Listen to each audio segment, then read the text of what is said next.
press dared to speak. In the quiet hills of Glenwood, Arkansas, in the autumn of 1881, a small newspaper called the Glenwood Ledger prepared to print a story that would shatter the town's fragile peace. The presses were inked, the type was set, and the truth was ready to spill onto the page. But that edition never saw the light of day. The Ledger's office went silent, its staff vanished, and the story they meant to tell was buried in shadows. What was in that final edition? Why did it cost so much? And why, even now, does the name Glenwood Ledger send a chill through those who remember? Subscribe if you're ready to uncover the truth. The town of Glenwood, Arkansas, in 1881, was a speck on the map, nestled in the Ouachita Mountains where pine forests stretched endless and dark. Barely 1,000 souls called it home, their lives bound to the rhythms of logging camps, small farms, and a single dusty main street. The air carried the scent of sawdust and damp earth, and the nights were so quiet you could hear the creak of a porch swing from half a mile away. It was a place where secrets could hide, tucked into the folds of the hills, but not forever. The Glenwood Ledger was the town's voice, a weekly paper run out of a cramped office above the general store. Its editor, Samuel Hargrove, was a wiry man with ink-stained fingers and a stubborn streak. He believed in truth, no matter how sharp its edges. Hargrove had built the Ledger from nothing, hammering out stories on an old iron press while his young assistant, Clara Mayfield, set type with a steady hand.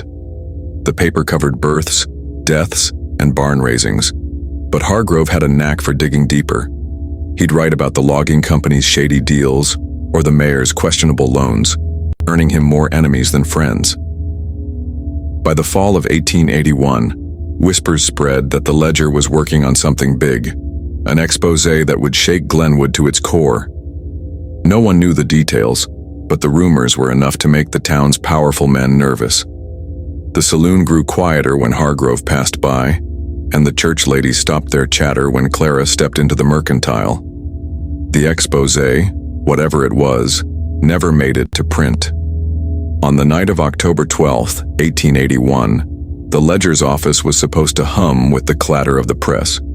Instead, it was silent. The next morning, a delivery boy found the door ajar, the lock splintered. Inside, the air was thick with the smell of ink and something sharper, like burnt wood. The press was still, the type trays scattered across the floor. Papers were torn, drawers emptied, and a single lantern lay shattered in the corner. Hargrove and Clara were gone, along with every trace of the story they'd been preparing. The town buzzed with questions, but no answers came. Some said they'd run off, spooked by their own findings.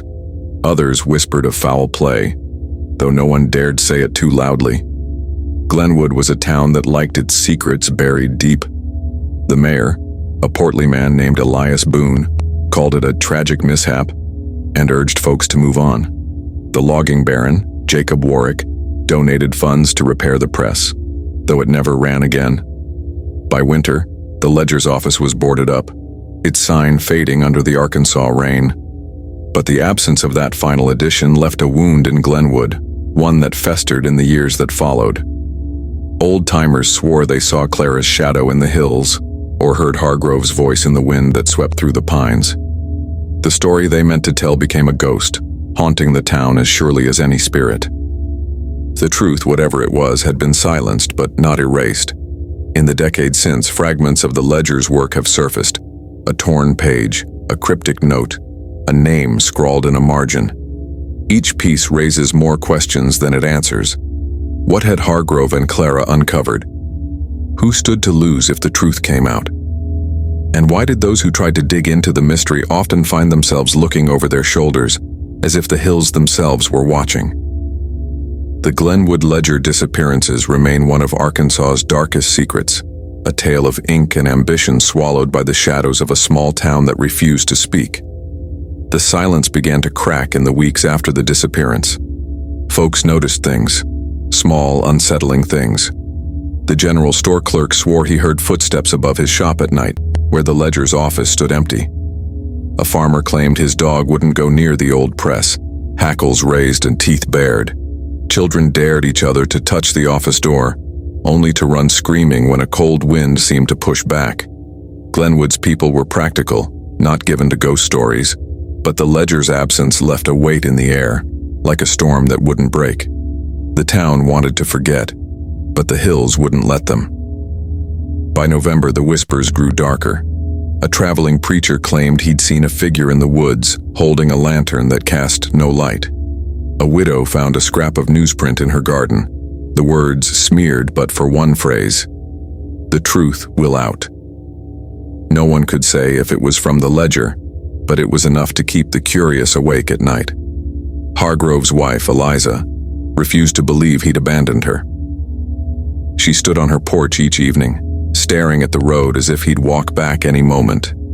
Clara's younger brother, Tom, took to searching the hills, calling her name until his voice grew hoarse. Neither found answers, only silence.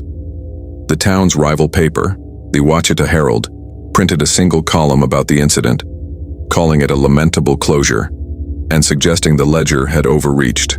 Its editor, a slick man named Vernon Cole, hinted that Hargrove's exposé was a fabrication, a desperate bid for attention. But Cole's words rang hollow to those who knew Hargrove. The man had been relentless, not reckless. If he'd been chasing a lie, he wouldn't have vanished for it. And Clara, sharp-eyed and steady, wasn't the type to follow a fool's errand. Something had happened in that print shop, something Glenwood wasn't ready to face.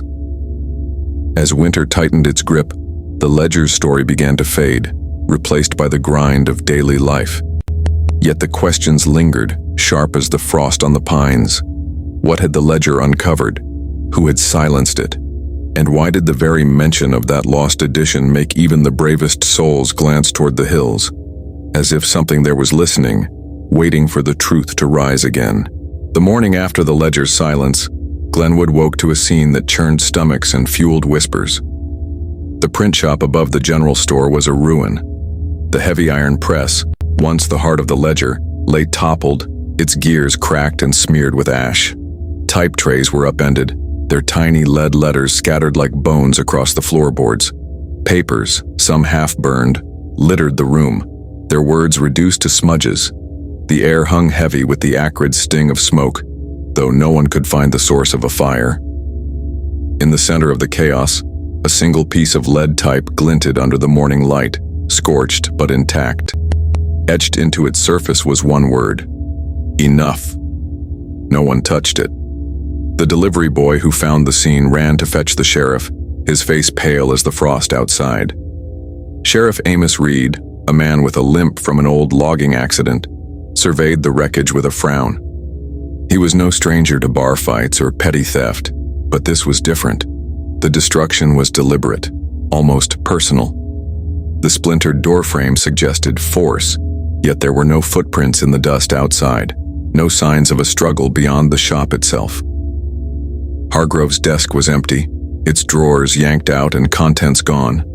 Clara's typesetting tools, her pride always neatly arranged, were strewn about, some bent as if struck with a hammer. Reed muttered about vandals, but his eyes lingered on that lone piece of type. Enough, it read, like a warning carved in the dark. Word of the ruins spread fast. By noon, a crowd gathered outside the general store, their breath clouding in the October chill. Eliza Hargrove pushed through, her shawl slipping as she demanded to see the shop. When she did, her knees buckled. Tom Mayfield, Clara's brother, stood beside her, his fists clenched so tight his knuckles whitened. The townsfolk whispered among themselves. Some spoke of robbery, others of revenge. Jacob Warwick, the logging baron, arrived in his polished coat, offering sympathies and a promise to fund repairs. His voice was smooth, but his eyes darted to the shadows of the shop, as if searching for something he hoped wasn't there. The Ouachita Herald, Glenwood's rival paper, wasted no time. By week's end, it published a front-page story dismissing the ledger's exposé as a myth. Editor Vernon Cole wrote with a sneer, claiming Hargrove had fabricated the story to stir up trouble, only to flee when his bluff was called. No evidence of this so-called exposé exists, the Herald declared. "The ledger's demise is a lesson in reckless ambition." The words cut deep, especially for Eliza and Tom, who knew Hargrove's dogged pursuit of truth. Clara, too, had been meticulous, her notes always precise. The idea that they'd spun a lie and vanished for it felt like a betrayal of their memory, yet doubt crept into Glenwood like damp rot. Some townsfolk eager to move on latched onto the Herald's story. It was easier to believe Hargrove and Clara had run off than to face what the alternative might mean. The mayor, Elias Boone, echoed Cole's claims at a town meeting, urging calm and unity. "Let's not chase ghosts," he said, his smile tight. But not everyone was convinced. The general store clerk, a wiry man named Amos Finch, swore he'd seen Hargrove working late the night before, his lantern burning past midnight. A seamstress claimed Clara had mentioned a big story over tea, her eyes bright with purpose. These accounts clashed with the Herald's narrative, sowing confusion that only deepened the town's unease. The print shop became a place to avoid. Children no longer played near the general store, and adults crossed the street to skirt its shadow. The scorched piece of type, "Enough," was removed by Sheriff Reed, locked in a drawer at the jailhouse. But its presence lingered in the town's imagination. Some said it was a message from Hargrove, a final jab at his enemies. Others whispered it was something darker, left by whoever had silenced the ledger. The word felt like a line drawn in the dirt, a challenge no one dared answer. Eliza Hargrove refused to let the story die. She took to knocking on doors, asking questions, her eyes hollow but fierce. She spoke to anyone who'd listen, loggers, shopkeepers, even the preacher, piecing together what little she could. Tom Mayfield, meanwhile, scoured the hills, searching for any sign of his sister. He found nothing but pine needles and silence, yet he kept at it, driven by a stubborn hope that felt more like desperation. The town watched them with pity, some with suspicion. "They're stirring up trouble," a saloon keeper muttered. "Best let sleeping dogs lie." But Glenwood couldn't shake the weight of what had happened. The print shop's ruin was a scar, a reminder of a truth that had been torn apart before it could be told. The Herald's dismissal only fueled the mystery. If no exposé existed, why was the shop destroyed? Why were Hargrove and Clara gone? And why did the word "enough" feel like it was meant for the whole town? The questions gnawed at Glenwood, splitting neighbors into those who wanted answers and those who wanted to forget. As winter settled in, the town's mood grew brittle. Families locked their doors at night, though no one could say why. The hills, once a comfort, now felt watchful, their shadows too deep.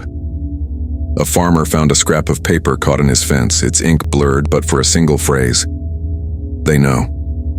No one could prove it was from the ledger, but it was enough to keep Eliza awake, clutching Samuel's old coat. Tom began to notice strange things on his searches. A snapped branch where none should be, a faint hum in the air that stopped when he turned. Glenwood was a town holding its breath, waiting for something to break the silence.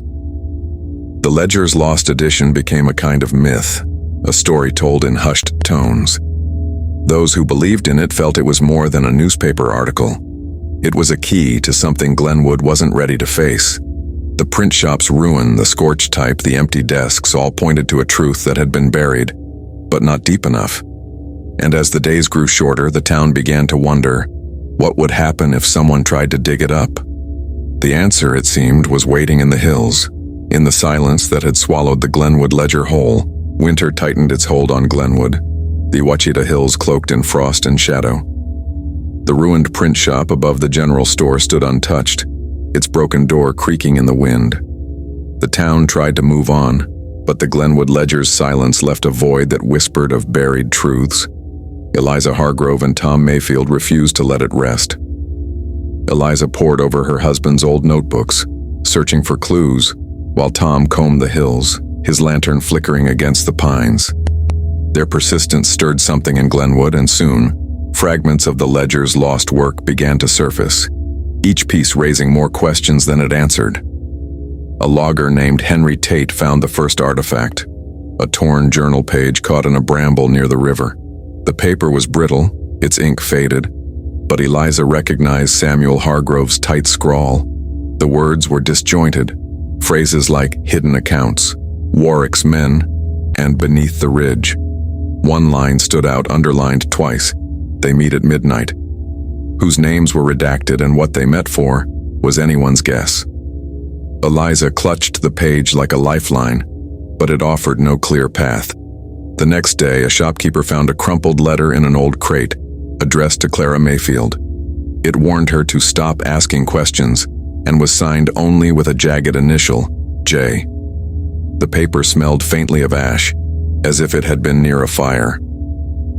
Then came the testimonies. A retired schoolteacher, Miss Abigail Porter, claimed she'd overheard Hargrove arguing with a man in the print shop days before the disappearance. She couldn't place the voice, but it was low and threatening, promising consequences. A saloon regular swore he saw Clara slip a folded paper to a stranger at dusk, her face pale but resolute. Yet another man, a drifter passing through, said he'd seen lanterns moving in the hills the night the ledger went silent. 3 of them, bobbing like will-o-wisps before vanishing. These accounts clashed and tangled, their timelines impossible to pin down. Abigail's story placed Hargrove in the shop at noon, but the saloon regular insisted he'd seen him at the river that same hour. The drifter's tale of lanterns came with no date, only a shiver in his voice. The town's records offered no clarity. Sheriff Reed checked the jailhouse logs, hoping to find a report from that October night, but the pages for October 10th through 12 were missing, their edges torn as if ripped out in haste. The county clerk, a nervous man named Silas Gray, claimed no such pages ever existed, but his hands shook when he spoke. The Ouachita Herald doubled down, printing a scathing editorial that called the growing rumors hysteria born of idle minds. Vernon Cole, its editor, insisted the ledger's exposé was a fantasy, and the artifacts were forgeries meant to stir trouble. But his words faltered when Eliza confronted him with the journal page, its ink unmistakably Hargrove's. Cole turned away, muttering about wasted time. The artifacts, though few, were enough to reignite Glenwood's unease. People began to talk of the ledger in hushed tones, as if speaking its name too loudly might summon something from the hills. Those who handled the fragments, Eliza, Tom, and a few curious others, started to notice strange occurrences. Eliza woke to the sound of scratching at her window, but found only frost on the glass. Tom felt a weight on his shoulders while searching the ridges, as if someone walked behind him, though no footprints followed.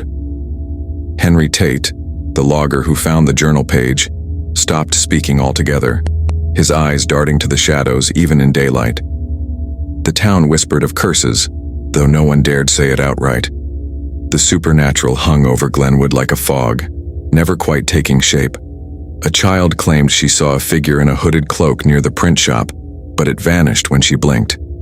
A farmer found his horses spooked, their eyes wide as if they'd seen something move through the pines.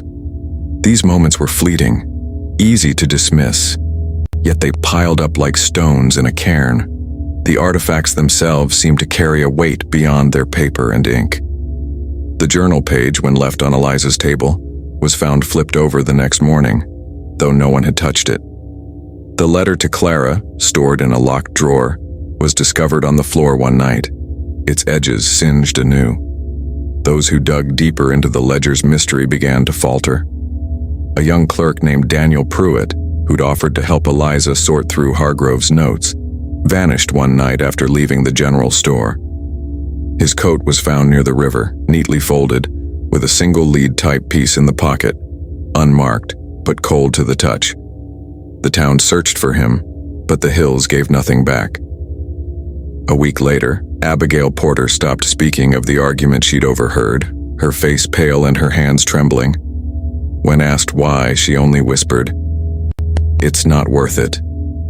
The fear in her eyes was enough to silence others who'd considered joining the search for answers.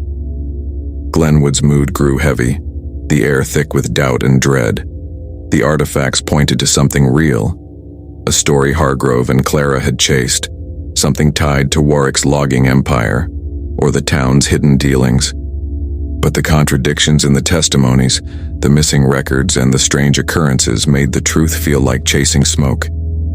Eliza and Tom pressed on, driven by grief and defiance, but even they began to feel the weight of the hills. The journal page and letter offered glimpses of a truth, but it was fractured, incomplete. Each clue seemed to lead to another dead end, another shadow. The town began to turn inward. Neighbors avoided Eliza's gaze, and Tom's searches drew wary glances. The Ouachita Herald's claims held sway for those who wanted peace, but the artifacts kept the mystery alive for others. The word "enough" from the print shop haunted their thoughts, a warning that felt both personal and vast. What had Hargrove and Clara found? Who had stopped them? And why did those who sought the truth feel the hills watching, their silence louder than ever? As winter deepened, Glenwood seemed to hold its breath, waiting for the next piece of the ledger to surface or for the next person to disappear. The frost of early 1882 clung to Glenwood's streets, but the chill in the town ran deeper than winter. The Glenwood ledger's ruin lingered like a wound that wouldn't heal, and the artifacts surfacing in its wake only sharpened the town's unease. Eliza Hargrove and Tom Mayfield pressed on, their resolve hardened by grief, but the fragments they uncovered, journal pages, cryptic letters, offered no clear truth. New evidence began to emerge, each piece stranger than the last, pulling others into the mystery. The hills seemed to watch, their silence heavy with secrets that refused to stay buried. A faded photograph turned up in the attic of the old mercantile, tucked inside a dusty ledger book. It showed the ledger's staff, Samuel Hargrove, Clara Mayfield, and a typesetter named Jonah Reed, standing outside the print shop, their faces grim. The photograph's edges were scorched, and a faint symbol was scratched into the corner, a circle bisected by a jagged line. No one in Glenwood recognized it, but Eliza felt a chill when she touched the image, as if it held a memory it wouldn't share. Another find came from a retired logger, who unearthed a bundle of defaced documents in a hollowed-out stump.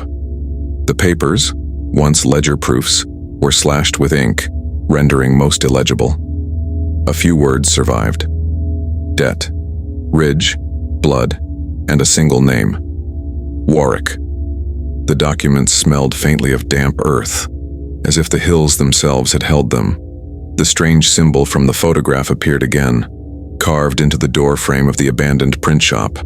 It was faint, almost invisible unless the light hit just right, but Tom spotted it during one of his late-night vigils. He traced it with his finger, feeling an odd warmth in the wood. The symbol began to haunt Glenwood's edges, scratched into a fence post, etched on a stone near the river. No one claimed responsibility, and no one could say what it meant. The townsfolk whispered of curses, though they laughed nervously to cover their fear. The artifacts and symbols pointed to something the ledger had been chasing, something tied to Jacob Warwick's logging empire or the town's hidden dealings. But the truth remained just out of reach. A young printer named Caleb Morse, new to Glenwood, took an interest in the mystery. He'd heard the stories and saw a chance to make his name by reviving the ledger's lost edition. Caleb set up in a borrowed shed, piecing together a makeshift press from salvaged parts. He pored over Eliza's artifacts, sketching the symbol and transcribing the legible scraps. His enthusiasm drew others: a schoolteacher named Lydia Wells and a blacksmith's apprentice, Ezra Tate. They worked late into the night, their lanterns casting shadows that seemed to shift when no one looked. Caleb was relentless, convinced the exposé could be reconstructed. He spoke of Hargrove's courage, of Clara's precision, but his voice trembled when he mentioned the symbol, as if it carried a weight he couldn't name. The town's reaction was mixed. Some admired Caleb's grit, others warned him to stop. The Ouachita Herald, led by Vernon Cole, mocked the effort, calling it a fool's errand and hinting at legal trouble if Caleb printed anything slanderous. Jacob Warwick, the logging baron, paid a visit to the shed, his smile polite but his eyes cold. He offered Caleb a job at the mill, to keep him out of trouble. Caleb declined, but the visit left him shaken. Lydia noticed he started locking the shed door, something he'd never done before. Ezra, meanwhile, began to see things. Flickers of movement in the pines, a low hum that stopped when he turned. He laughed it off, but his hammer strikes grew erratic, his hands unsteady. The emotional toll spread like a contagion. Eliza, once a pillar of resolve, began to doubt herself. The journal pages and letters offered glimpses of a truth, but their contradictions gnawed at her. Had Samuel been reckless, chasing a story too big for Glenwood? Had Clara known the danger and pressed on anyway? Eliza's dreams were plagued by the print shop, its presses grinding without sound, its floor littered with type that spelled enough. Tom's searches grew frantic, his temper short. He snapped at neighbors who questioned his obsession, his face gaunt from sleepless nights. The hills, once a refuge, now felt like a trap, their shadows closing in. Caleb's work stirred something darker. One night his shed was vandalized. Papers torn, ink spilled, the symbol scratched into his workbench. He found a single lead typepiece on the floor, unmarked but cold as ice. Lydia, who'd been transcribing Hargrove's notes, started losing time. Hours she couldn't account for, waking to find her hands smudged with ink she hadn't touched. Ezra swore he saw a figure watching the shed, its face obscured by a hood, but it was gone when he blinked. The trio pressed on, driven by a mix of defiance and dread, but the town began to pull away. Neighbors stopped visiting, their doors locked tight. Even Sheriff Reed, who'd once helped Eliza, grew distant, his eyes avoiding hers. The artifacts themselves seemed to resist scrutiny. The photograph, when left out, was found face down, its symbol darker than before. The defaced documents shifted in their stack, as if rearranged by unseen hands. Caleb noticed that the words he transcribed, debt, ridge, blood, appeared in his dreams, whispered by a voice he didn't recognize. He began to wonder if the ledger's story was meant to stay buried, if digging it up was inviting something Glenwood couldn't handle. Yet he couldn't stop. The symbol, the artifacts, the vanished staff, they were pieces of a puzzle that demanded solving, even as the cost grew clearer. Fear and doubt wove through Glenwood like a slow poison. The saloon grew quieter, the church emptier. Children stopped playing near the hills, and adults avoided the print shop's shadow. The symbol's appearances multiplied, on a barn door, in the dirt outside the mercantile, each one a reminder of the ledger's unfinished work. Caleb, Lydia, and Ezra felt the weight of their task, their hope fraying against the town's growing silence. The truth was out there, in the artifacts, in the hills, but it was guarded by something that watched and waited.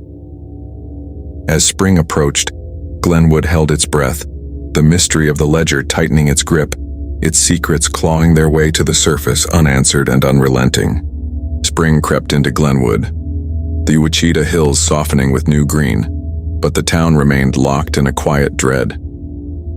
The Glenwood ledger's shadow hung heavy, its lost edition a wound that refused to close. Caleb Morse, Lydia Wells, and Ezra Tate pressed on in their makeshift shed, piecing together fragments of the ledger's final story, driven by a need to honor Hargrove and Clara. Eliza Hargrove and Tom Mayfield, though worn by grief, joined them when they could, their hands trembling over faded photographs and defaced documents. The artifacts, journal pages, scorched letters, and that strange symbol offered glimpses of a truth, but each step toward it seemed to tighten the noose around Glenwood. The hills watched, their silence louder than ever. Caleb's shed became a shrine to the mystery. He pinned the photograph of Hargrove, Clara, and Jonah Reed to the wall, its scorched edges curling like a warning. The symbol, a circle split by a jagged line, stared back, its meaning still elusive. Lydia transcribed every legible word from the defaced documents, her notebook filling with phrases like Warwick's shadow, the ridge holds it, and no one leaves. Ezra, less patient, took to sketching the symbol obsessively, carving it into a plank when his hands needed something to do. The trio worked late, their lanterns flickering as the nights grew warmer, but the air in the shed felt colder, heavier, as if the artifacts themselves were watching. The town's fear deepened. A farmer found the symbol burned into his field, the grass blackened in perfect lines.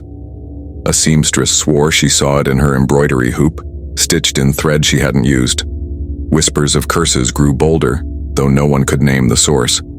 Caleb, Lydia, and Ezra felt it too. Caleb woke to find his notes rearranged, the word enough scrawled in his own hand, though he had no memory of writing it. Lydia's dreams were filled with the print shop, its presses grinding out blank pages that bled ink. Ezra, once brash, grew quiet, his eyes darting to the shed's corners where shadows seemed to linger too long. They spoke less of their findings now, as if saying them aloud might summon something they couldn't face. Eliza found a small resolution in her grief. One evening, she discovered a locket among Samuel's old papers, its clasp engraved with their initials. Inside was a tiny note in his hand. "For you, always." It wasn't the truth she sought, but it was a piece of him, a tether to the man who'd fought for Glenwood. She wore it daily, her fingers brushing it when doubt crept in. Tom, too, found a fragile piece. On one of his searches, he stumbled across Clara's scarf, caught in a briar near the river. It was frayed but unmistakable, its blue thread a match for her favorite dress. He carried it in his pocket, a silent vow to keep looking, though his hope was thinning.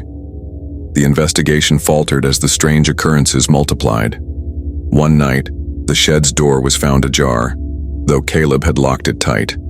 Inside, the photograph was gone, replaced by a single lead-type piece, its surface blank but cold as frost.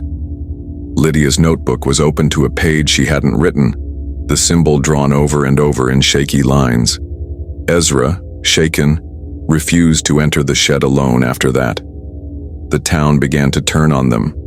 Jacob Warwick, the logging baron, visited again, his voice sharp as he warned Caleb to let the past lie.